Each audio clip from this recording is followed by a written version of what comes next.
Velkommen tilbake til Årsrevyen 2014 her på TV Norge. Vi skal snart sparke i gang. Er dere klar for dagen? Ja. Her kommer neste oppgave.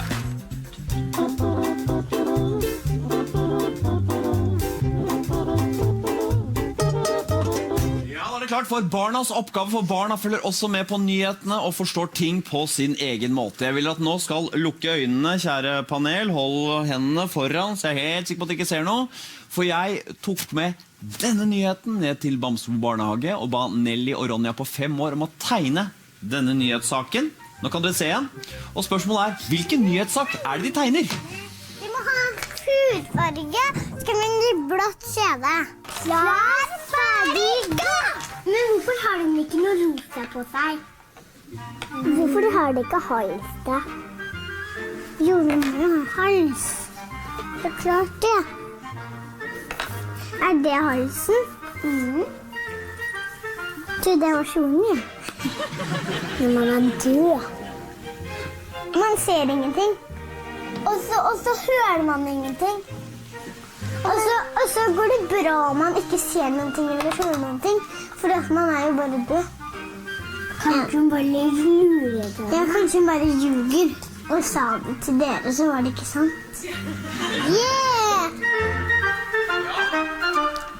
Hva er det Nelly og Ronja har tegnet her, kjære dere? Jeg kan ikke huske at det har vært noen nyhetssaker om den gjengen der, til venstre der. Altså, for det må være prinsesse Leia, Han Solo og R2-D2 som står og kikker på en massegrav eller et eller annet sånt. Er ikke dette nok et eksempel på at norske barn er elendige til å tegne? Dette er jo det som hjemme hos oss ville gitt 2 timer med skjerp deg tid under trappen. Bare si en liten ting til med tegninger som barn tegner, er at selv om det er dritstygt, så er de veldig sånn nøye med å skrive under hvem som har tegnet det. Det er sånn der, bare du rabler noen greier. Ronja skal det stå her. Ja, den presten til høyre på det bildet til venstre, det høyrearmen der, jeg tenker at vanvittig effektivt hvis du er prest, og du rett og slett bare kutter armen, transplanterer på et kors. Da har du hele tiden korset. Du trenger ikke, bør ikke gå noe sted og bære mer av kjerka. Det er veldig flott. Så jeg skal skifte dekk på bilen, det er kjempelett. Ja, det er bare... Du, det er jo noe, det som er likt her da, for det meste er jo forskjellig, bortsett fra brunfargen og blåfargen, men det er jo 2 sånne spøkelsesaktige. Ja, hva kan det bety? Nei, det vet jeg ikke, jeg bare påpeker at det er en likhet her. Altså, ja, unnskyld. Nei, vær så god. Kom igjen, Stein. Nei. Kom. Nei. Steinar. Ja, Per, den er din. Nei, vet du hva, den tar du. Steinar, nå ble det gitt. Altså, det er et kjent menneske i Norge som tror på spøkelser. Eller det er mange som tror på spøkelser, men det er en som fronter det veldig. Eller dæve folk som ikke har kommet over til den andre siden, og det er jo... Chartersvein. 2 da, for det er Chartersvein og Märtha. Märtha Lovise, vår prinsesse. Charter-Märtha. Det, vet du hva? De har helt riktig tegnet saken om Märtha Louise som samarbeidet med Lisa Williams, som da kan snakke med de døde. I regi av Märthas engleskole kunne publikum for 1440 kroner høre om at Lisa Williams er sendt fra Gud med evnen til å kunne formidle kontakt mellom døde og oss levende. Bra, Steinar. Gjettet det. Det er litt kult, eller litt interessant kanskje, at Lisa Williams, hun sier at hun er sendt fra Gud, og så drar hun rundt, og så snakker hun med de døde for 1500 kroner. For jeg kan ikke, det er mulig jeg ikke kan min bibelhistorie, men jeg kan ikke huske at Jesus drev og tok 1500 kroner. Ja, nå har vi bare 2 brød og 5 fisk her, jeg metter alle 5000, og så bare, det skal jeg ha 1500 kroner for, skal jeg sette inn på denne kontoen.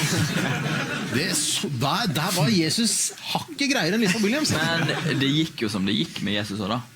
Det er sant. Det var jo... Ja, det var ikke noe happy. Det kan jo gjerne hun har litt mer matvett, jeg tenker 1500.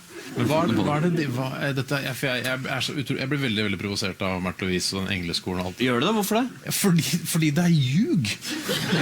Fordi de ljuger. Det er sånn, vi har funnet englefjær. Nei, det har dere ikke. Hvis dere har funnet englefjær, det er jo helt fantastisk. Det er jo helt utrolig. Det må bare få DNA-prøve av denne englefjæren dere har funnet.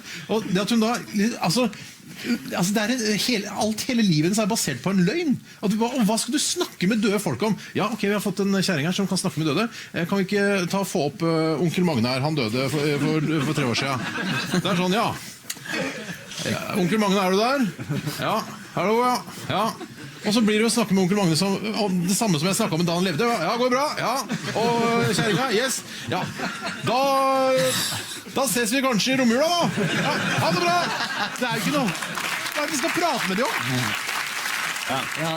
Hun kaller opp. Hva sier du fra himmelen? Altså jeg forstår det ikke. Unnskyld meg, jeg forstår det ikke. Ja, du tenker at det er... Ok, hør nå. Jeg er i himmelen. Ja. Og så får jeg beskjed. Det er en som heter Lisa som ringer til deg. Ja, det er som en flyplass. Kan Adolf Hitler komme til skranken? Og så kommer du bort, og så er det telefon, da, eller hva er det? Snakker du? Hva gjør du? Ja, da må du bort der, da. Ja, hva sier Lisa at du gjør, da? Du ble veldig opprørt. Du måtte opp og stå til og med. Ja, jeg må det. Unnskyld meg, jeg bare... Det er kjedelig for hjerteattakk å dø nå, altså. Ja, da kan vi teste det ut, i hvert fall. Da får vi testet det ut. Fordi jeg tenker at det er for uklart. Unnskyld meg. Det er veldig uklart. Der er vi enige, Steinar. Biskop Jan Otto Myrseth var sterkt kritisk til at Märtha skulle legge til rette for samtale mellom levende og døde. Men hva var det biskopen var kritisk til? Det var vel at 2 jenter ble såpass gode venner. Vet du hvorfor biskopen var så skeptisk? Nei, det er vel de selger jo begravelser og så er det ferdig.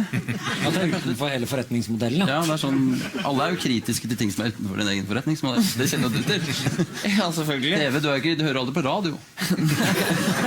Ja, altså, biskop Myrseth mente at man ikke skal snakke med de døde, fordi man må forsone seg med at det er satt en strek når et menneske dør. Men har ikke er ikke det kristendommen som har sånn himmelkonsept, eller det hinduismen, eller har jeg bare misforstått helt? Sovna du i RLE-timen?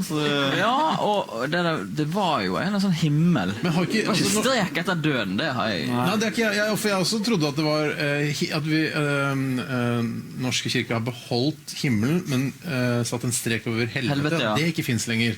Ja. Men himmelen tror jeg har ikke fått noe memo om at himmelen er For strek. så dyrt som det er på for eksempel Oslo Vest, en gravlund, så skal man liksom bruke tid og plass og penger på å grave folk ned hvis det er satt strek. Man må hive det inn i ovnen. Det er jo ikke noe. Det skjedde mye i de europeiske kongehusene i 2014. I november kom budskap om at den 88 år gamle hertuginnen Alba og Granda Spania, Cayetana Fitzjames Stuart, hadde avgått med døden.